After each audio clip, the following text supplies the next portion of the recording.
नमस्कार, स्वागत आहे तुमचं माझ्या आणखीन एका कुकिंग ब्लॉग मध्ये। आज मी फालुदा आईस्क्रीम बनवणार आहे। ही फालुदा आईस्क्रीम बनवण्याची आयडिया मला माझ्या नवऱ्याने आणि माझ्या मुलाने दिली होती। चला तर बनवायला सुरुवात करूया। फालुदा आईस्क्रीम बनवण्यासाठी काय काय साहित्य लागणार आहे हे आधी मी तुम्हाला दाखवते। मी इथे 1 कप व्हिपिंग क्रीम घेतली आहे। तुम्ही याच्या ऐवजी फ्रेश क्रीम वापरलं तरी चालेल। मार्केटमध्ये जो फ्रेश क्रीमचा छोटा 200 ग्रॅमचा डब्बा मिळतो तो वापरला तरी चालेल। त्याच्यानंतर 2 टेबलस्पून मी इथे सब्जाचे बी घेतले, मी हे ऑलरेडी भिजवलेलं होतं। त्यानंतर ज्या फालुद्यासाठी शेव असतात त्या घेतल्यात, ह्याही मी शिजवून घेतल्यात। त्याच्यानंतर काही ड्रायफ्रुट्स घेतले, पिस्ता आणि बदाम, हे ऑप्शनल आहे ड्रायफ्रुट्स टाकणं। त्याच्यानंतर रोज सिरप घेतलंय 2 टेबलस्पून। सगळ्यात आधी आपल्याला व्हिपिंग क्रीम व्हिप करून घ्यायचे। तर मी एका भांड्यामध्ये हे सगळं व्हिपिंग क्रीम करते। हे थंड व्हिपिंग क्रीम आहे। व्हिपिंग क्रीम पहिले आपण फ्रीजरमध्ये ठेवलं होतं, पण त्याच्यानंतर फ्रीजरमधून काढून मी फ्रीज सेक्शनमध्ये ठेवलं काल रात्रीच, त्यामुळे ते पातळ झालं आहे। याच्यामध्ये अजिबात आईस क्रिस्टल नाहीये। हे आता सगळं याच्यामध्ये काढून घ्यायचे। व्हिपिंग क्रीम मी भांड्यात काढून घेतले। आता बीटरच्या साहाय्याने आपल्याला हे व्हिप करून घ्यायचे आहे। बीटरच्या साहाय्याने 1 मिनिटभर हे मी बीट करून घेतले फर्स्ट मोडवर ठेवून। तुम्ही बघू शकता छान सॉफ्ट पीक तयार झाली आहे आणि व्हिपिंग क्रीम सुद्धा डबल झाली आहे। आता याच्यामध्ये आपल्याला जे फालुद्यासाठी जे आपण साहित्य वापरतो तेच याच्यात टाकायचं आहे, म्हणजे रोज सिरप। मी 2च चमचे रोज सिरप घेतला आहे, कारण का व्हिपिंग क्रीम ऑलरेडी गोड आहे। जर तुम्ही फ्रेश क्रीम घेणार असाल तर थोडीशी साखर आणि रोज सिरपचं थोडंसं प्रमाण वाढवायचं आहे। त्याच्यानंतर सब्जाचे बी, कितपत तुम्हाला जास्त हवे कमी हवे त्या अंदाजाने सब्जाचे बी टाकायचे। त्याच्यानंतर शेवया, ज्या फालुद्याच्या शेवया असतात त्याच आहेत या। त्यानंतर ड्रायफ्रुट्स टाकणं ऑप्शनल आहे, नाही टाकलं तरीही चालेल।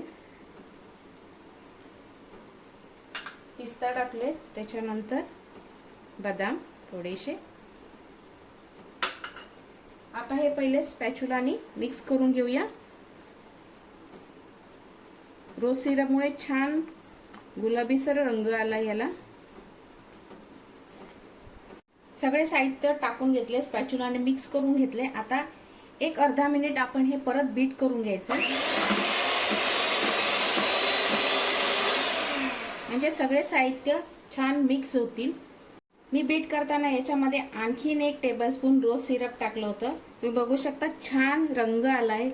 आता आपल्याला ज्या भांड्यात सेट करायचं आहे त्या भांड्यामध्ये आपण काढून घेऊया।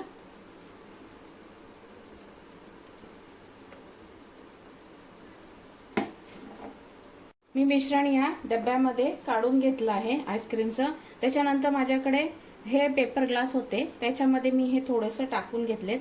आता याला आपण कव्हर करून घ्या, पण त्याआधी आपण याच्यामध्ये थोडेसे ड्रायफ्रुट्स टाकून घेऊया, दिसायला छान दिसतील म्हणून। हे ऑप्शनल आहे पण छान दिसतात म्हणून मी टाकते आहे दिसायला। त्याच्यानंतर बदाम, याच्यावरती गुलाबाच्या पाकळ्या टाकल्या तरी चालेल, पण आता सध्या माझ्याकडे नाही आहेत।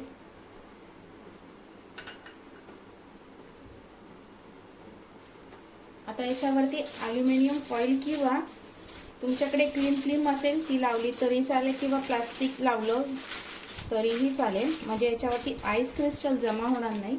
आता झाकण ठेवायचं आहे आणि एक 8 ते 10 तास किंवा रात्रभर सेट करण्यासाठी ठेवून द्यायचे। याच्यावरती पण थोडेसे ड्रायफ्रुट्स टाकून घेतलेत। आता ह्याला पण आपण फॉईल पेपर लावून घ्यायचं आहे। मी ग्लासला ॲल्युमिनियम फॉईल लावून घेतला आहे। 1 ग्लास असाच ठेवला आणि 2 ग्लासला मी असे आईस्क्रीम स्टिक लावले आहेत। हे ऑप्शनल आहे, नाही लावलं तरीही चालेल। आता हे आपल्याला सेट करण्यासाठी 8 ते 10 तास किंवा रात्रभर ठेवून द्यायचं आहे। मी आईस्क्रीम रात्रभर सेट करून घेतलेत। आता आपण जे पेपर ग्लासमध्ये आईस्क्रीम सेट करण्यासाठी ठेवलं होतं ते आधी काढून घेऊया।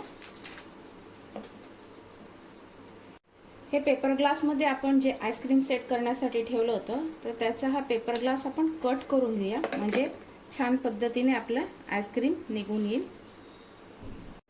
तुम्ही बघू शकता छान असं आईस्क्रीम आपलं सेट झालंय। हे मी कुल्फी टाइप केलंय, म्हणजे याला आईस स्टिक लावले। आता आपण जे डब्यामध्ये सेट केलं होतं ते बघून घेऊया.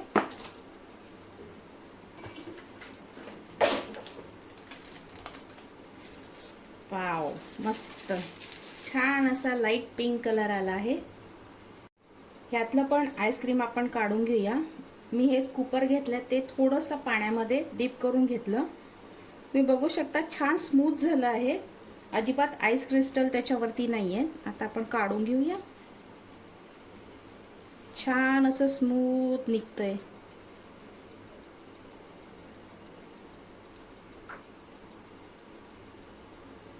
आणखीन एक स्कूप काढून घेते.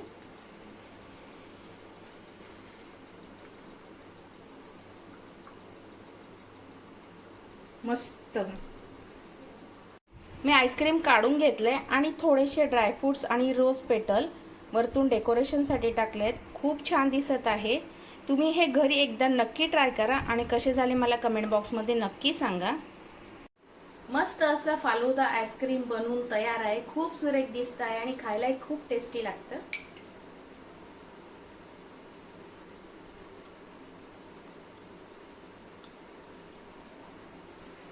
फालुदा आईस्क्रीम मस्त झालंय. याच्यामध्ये अजिबात आईस क्रिस्टल जमा झाले नाहीये, अगदी स्मूथ झालं आहे.